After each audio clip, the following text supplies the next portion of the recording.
అందరికీ తెలుసు ఏమవుతుందని, but we need to wait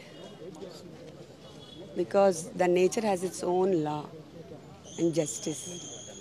so we need to wait. నేను ఇప్పుడు ఏం మాట్లాడలేను. మా కండిషన్ మీకు తెలిసే ఉంటుంది. అరెస్ట్ అయినప్పుడు ఎంత డిస్ట్రెస్లో ఉంటామో, ఎంత డిస్టర్బ్డ్గా ఉంటామో. సో మేము ఒక్కటి మాట్లాడినా it gives all wrong signals to the people who are already against us. So lawyers and kuda lopaliki అనుమతించకపోవడాన్ని ఎలా చూస్తారు? That I don't know because ఇవన్నీ మాకు చాలా కొత్తగా ఉన్నాయి. We are not exposed to all these things. ఏదైనా ఆయనే చూసుకునేవాళ్ళు.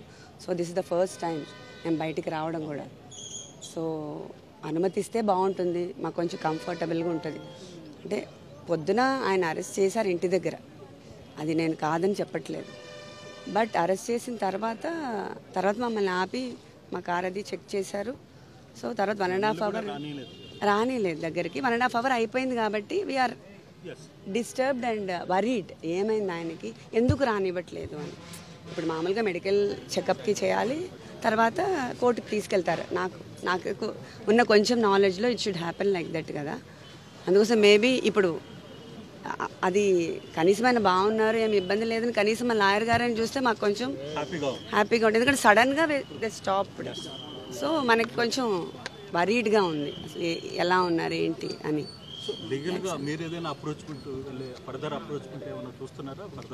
లీగల్గా ఫస్ట్ నుంచి ఇట్స్ ఇన్ ద ప్రాసెస్ అండి. సో ద టీమ్ ఆల్రెడీ ఉన్నారు. So they will do their own. లీగల్గా అవుతానే ఉంటుంది. కాకపోతే మనకి at this point of time ఏమవుతుంది అనేది కొంచెం స్ట్రెస్ఫుల్గా ఉంటుంది. I think everybody can understand this my situation. So I don't want to talk anything on this. Everything goes on his own. Natural justice అనేది కూడా ఉంటుంది. సో అందరూ తప్పులు చేస్తారు, నేను చేయట్లేదని చెప్పట్లేదు. But nature also has its own justice.